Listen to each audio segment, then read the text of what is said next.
showing up to listen or watch the webinar on Summit Lodge intensives.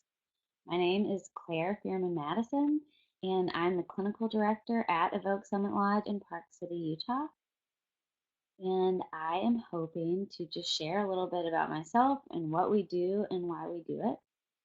I think it's a funny feeling to get to know somebody via podcast or webinar. So I've put some links on here to my Evoke bio, a podcast I was a guest on, and then a blog about our intensive. So you can get to know me in a little bit of a different way. But you are seeing me in a very vulnerable moment showing up on a webinar. This is not a live event, so just know if you have any questions, you can always email me. It's Claire at Evoke Summit Lodge. That's not right. Claire at evoketherapy.com, and I'm happy to answer any of your questions. So we are going to get started in a little bit of a different way. If you're in a place to do so, like not driving right now, but if you're at home or in your office, I will invite you to get a piece of paper and sit somewhere quietly and alone. So I'll give you just a second to do that.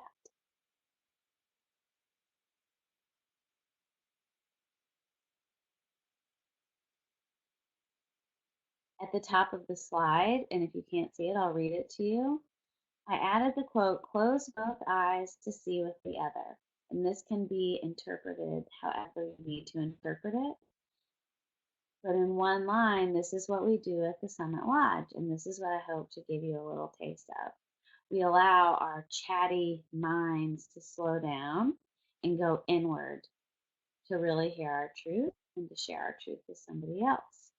So I'm going to walk you through closing both eyes and allowing you to see with the other. This meditation, and don't worry if you're not a meditator, it's okay. This is lighter, this is different, this is easy. But this is a meditation that was adapted from Tara Brach.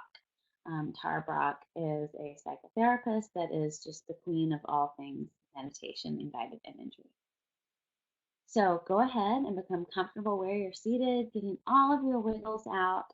And I will say, if you're driving and listening, what I'd invite you to do is with your eyes open and with your focus, you can still check in with yourself in a really mindful and intentional way while being really safe.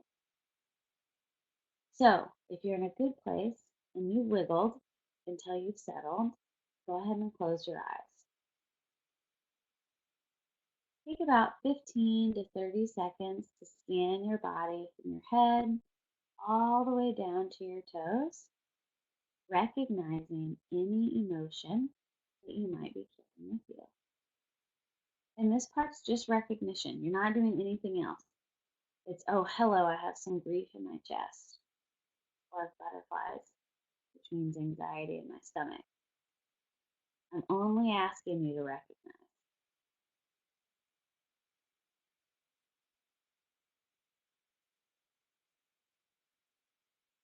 Taking 30 seconds to say hello to what's going on within you. Once you've identified a feeling or two, I want you to allow, so give permission for that feeling just to be there. It might be really comfortable if you're feeling excited about something. It might be really uncomfortable if you're going through something painful today. And we're just giving ourselves permission to have that feeling with us. We're such fixers. We don't have to be. So allow for some curiosity in this moment.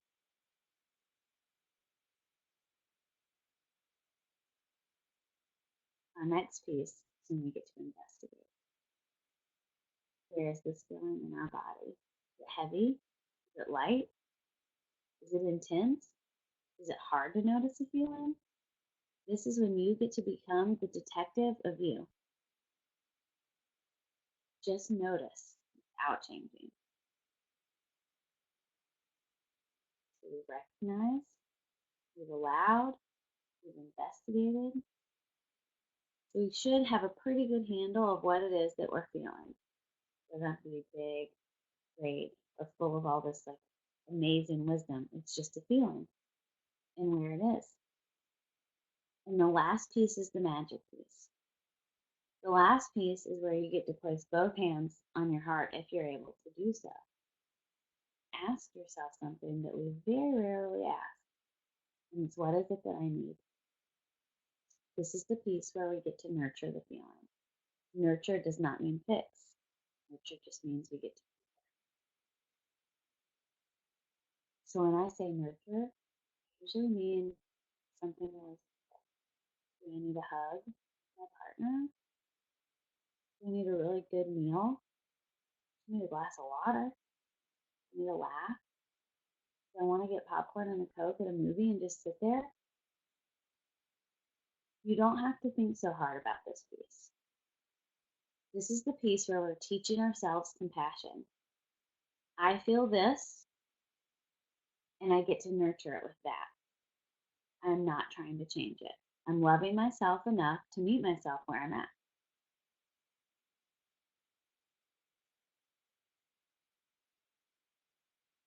Once you've come up with a piece or two of how you would nurture yourself, I want you to slowly open your eyes and write those things down. Maybe I'm feeling sad, I really need a glass of water. I'm feeling anxious, I want to call my best friend. It's my mom, I want to hug. Just write down 2 or 3 sentences so you remember that for 30 seconds of your life, felt something and you nurtured it without any judgment. Or if the judgment came, you just noticed it and kept on.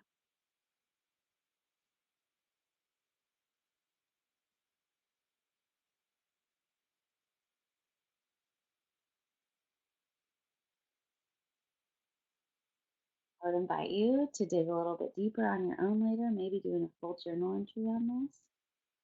But what I just walked you through is a basis for what we do at Evoke Summit Lodge. We allow you to recognize and allow and be and nurture. It doesn't have to be a big crisis. It can be, but it doesn't have to be. So let's get into a little bit of that. Who comes to Summit Lodge? We have participants from all over, which is so amazing, from Utah to the full United States to Canada and the UK. And I hope that that just continues to grow and expand. So anyone gets to come. Our Finding You, which is our flagship program, is just for 18 and up. It's better that way. And there's just 7 of you in that group. So I get asked all the time, well, I'm not really falling apart. Do I need to come to this? And the answer is no. You don't have to be falling apart to go do your own work, to go be seen, to go be heard. You just get the opportunity to dig a little bit deeper. So ideally, intensives are those who are just ready and willing to do some work, whatever that may be. And we do address trauma, we do address grief, anxiety, depression, codependency, adult children of alcoholics. We get to see all of that. But you don't have to check a box to be able to come and do your work. I want that to be so, so clear. You might not even know why you walk through our doors. It's just a feeling that you have. And so I invite you to show up. Okay, so this is the part that I need to work through some myths with you. Experiential therapy seems to really wig people out. That is the core of Summit Lodge. But if you just did that meditation with me, that was experiential therapy. It's not as big and crazy as it sounds, and often it can be softer than talk therapy. And what I mean is this. Oftentimes in talk therapy, we're using this part of our brain, that cool, logical part that feels like it knows everything, but it actually doesn't. Because where our pain lies within us, there is no language center, and experiential therapy gets there. Yes, experiential therapy might come through art or music or movement or role plays, which I think can sound a bit intimidating. And it might feel that way. Sometimes it feels that way the first day, the first few minutes. It feels big, it feels unknown, and it feels scary. But unknown and scary does not have to mean bad. And so I found this Walt Disney quote and I absolutely love it. The way to get started is to stop talking and to start doing. Because sometimes our language cannot solve our problems, but our doing can, our becoming can. So experiential therapy is action oriented. There's more movement than words sometimes. There's more drawing something with your non dominant hand than explaining something. but it gives us permission to be ourselves in a whole different way because we're being heard in a whole different way. What I watch happen is when someone role plays for somebody else, they get just as much work done. Meaning, if I invited you to play my spouse in part of my therapy, you might gain something from that. You might see your spouse's pain in a whole different way. You might care about me as a person in a whole different way. And that's our work, is getting to show up and investigate. I'll give you just a second to take a look at this, and I'll read it out loud if you're not able to be looking at your screen right now. So experiential therapy is action-oriented. We use engaging activities such as role plays, art, acting, and music to guide the process. And I'm being intentional and not telling you exactly what that is. I think it takes the magic out of it. If I told you, well, this is the first thing we do and this is the second, then you get to plan. You get to use this part of your brain to start, well, if I said this, then it might look like that, and I don't want to go there. So I know I'm not giving you a lot of information. I'm asking you to just blindly trust me for what this is. It feels different than talk therapy because it reaches into a place where there is no language. You'll have the opportunity to access a different way of processing painful emotions and events, connect to your creativity, even if you don't think you have any, and really get to know your inner voice. Not just the inner voice that might chatter at you at how bad you are, you should have done something different. Maybe the inner voice that has wisdom and love for you that you totally forgot about. So I want to go back to the piece where I talk about getting to process in a different way. So oftentimes we ask you to bring your most painful events to the table because those painful events, even if they happened at age 4 or 8 or 18, are typically impacting you today. But you might not have the dots to connect how or why. And it might be bizarre ways that they're showing up. Okay. So if I had a painful event at 18, which is true for me, um, at 32, I become fearful of things that I don't think I need to be fearful of. Like, why is the dark scary? And then when I can go back and reprocess that, I connect the dots. And it doesn't mean the scary goes away. I just become less reactive. I become whole. I learn how to take care of myself, however that looks. So we reprocess in a very safe, nurturing, quiet way. And once you reprocess some of that pain, which I know might sound really, really, really scary, every day seems different in tiny ways.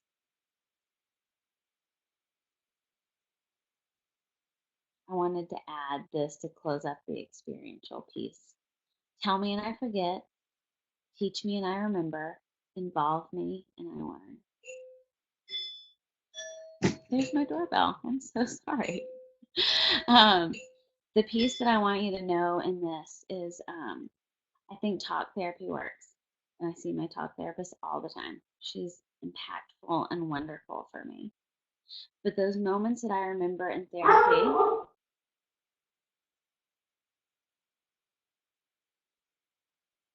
those moments that I remember in therapy are when I have a sensory and a physical experience, and I'm more likely to make significant changes after that experience. Okay, I'm not telling you talk therapy doesn't work. It does. But if I feel stuck in talk therapy, if I feel like, oh my gosh, I'm repeating myself, or am I on the same merry-go-round, and I need to step off, that's when experiential therapy gets to give me a gift that I might haven't received. So it's a different perspective. It's a different feeling. Okay, so I posted a clip from my blog to tell you about a day in the life. I promise I'm not going to read it. I just wanted you to have a full paragraph of a day in the life. So this is the second question I get most of all. What do we do all day? And it's so funny what people think happens at these events. Like, we're not smudging everybody with sage and singing and dancing. I guess it could happen if you wanted it to, but it probably isn't going to happen. We try to create the safest, most serene environment that we possibly can, and having that at a house in Park City really doesn't hurt at all. So you come and stay at our lodge where we provide the lodging and all of your meals, and we really take care of you. You don't have technology. I know that might be shocking, but we take your phones if you're willing. We ask for them. It is your choice. You're an adult willingly coming to our program, but we ask that you disconnect by handing over your phones and any other technology. So you just get to be with you and me and the other facilitators. So after you've turned into your technology, you get to know your group, which is likely 6 other people, but we usually cap it at 7. And we start our work. So a full day starts at about 7 or 8 with breakfast and coffee, and a really slow start. We start with an easy meditation and talking about mindfulness, and then we do a big chunk of group work, the group process. Because I know you might be thinking, can I just do this alone? And yes, you can. We do private intensives, but having the group has proven to be more effective than individual therapy. Group therapy, family therapy, individual therapy are how I see it in order of most effective for life change. So yeah, it is totally uncomfortable to be there with people that you don't know and be vulnerable with people that you don't know. But I promise it goes away. I've said that twice, so I must really mean it. I think they get that a lot. So you start with mindfulness and meditation. We do our group process, which, yes, I'm going to be vague about what that is, but it is all experiential based with some psychoeducation. So we want you to go home with some tools. You have a big break for lunch, and during that time, you can hike, you can meditate, you can nap. You get to do things that you might not get to do in day to day life. I'm a mom of 2 little kids. I don't really get to read. You could read, you could just chat, you could draw, you get to tap into places that in 2019 we aren't offered to tap into so often. After lunch, we come back and we do another big chunk of group therapy and likely some sort of psychoeducation. It might be communication skills, it might be mindfulness, it might be how to do relationships, which is a big one. But we want you to be able to have some of that talk therapy and come back into your brain before we leave you for the night. Each night will be some sort of fun activity. It might be a movie that we've really intentionally chosen. It might just be games and connecting with those folks that you've come to know and love. Or you can say, I think I just need to process this. I'm going to go hang out in my room or read or whatever that looks like. So that is the most vague day in the life at Summit Lodge. So we offer 3 different programs. The first, the one that I've really focused on today, is Finding You. That's our 7-person group where there's a therapist and a co-facilitator, as well as someone that takes care of your hospitality, which is lodging, food. You only eat Fruit Loops for breakfast, all of that stuff that gets taken care of. That program runs from a Wednesday evening until a Sunday afternoon. So we recognize we're asking folks to take off time from work or time away from their family. We know what that is. And it is a gift that you get to give yourself. And I don't take that lightly. I know what it takes to leave family, job to go take care of myself. So that is Finding You. Our professional intensives are for anybody in the field that they might consider themselves a helper in any way. So right now that is mostly therapists, business developers, clinicians in any capacity. We invite you to join us in our professional intensives. That is the same format Wednesday to Sunday. And then we have private intensives. Private intensives can be for families, individuals, or couples, and you get to design your program. Oftentimes, folks want to do that because it feels safer and it feels like, okay, well, I just know what I need. I'm going to go in there and get my work done. And sometimes that is the case. And we love to do private intensives.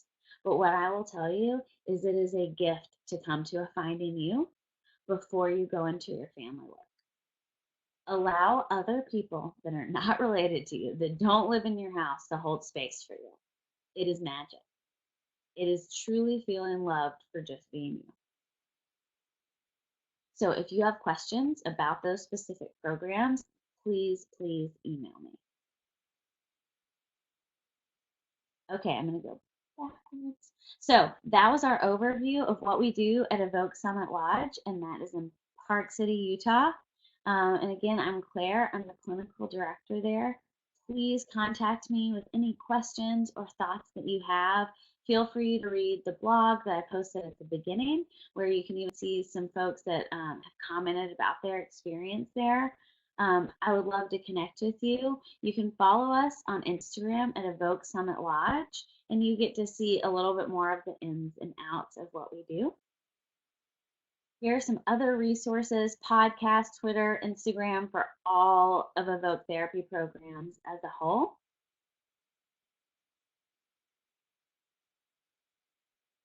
And here we have our upcoming intensives. February is actually full, but we do have March, April, and May on the calendar. This is also listed on our website and on our Instagram. So this is not your one opportunity to see this or to think about it. So thank you so much for showing up and hearing what I have to say about our intensives. I feel so strongly about what we do and what we've created to just allow folks to come and be seen.